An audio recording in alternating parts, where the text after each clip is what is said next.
to cook potatoes, you need microwave and potatoes. First, you will start by washing your potatoes.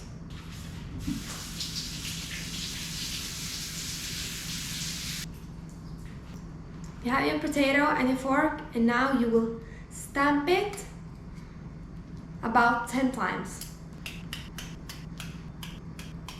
Like that. Take a bowl and put your potato in. Put it in the microwave for 15 minutes on high heat. Finished! Be careful, it's hot now. Check with your fork. This is done. This is an easy method. I really enjoy putting it in the microwave because it's easy. The first time I tried putting it in the microwave, I didn't think it will turn out any good, but it did turn out to be super good and super easy. Just put some butter in it and some salt and eat.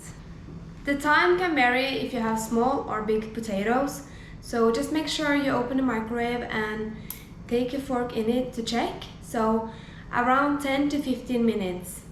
Please like my video, subscribe to my channel, and comment below if you would like me to show you something else. Bye!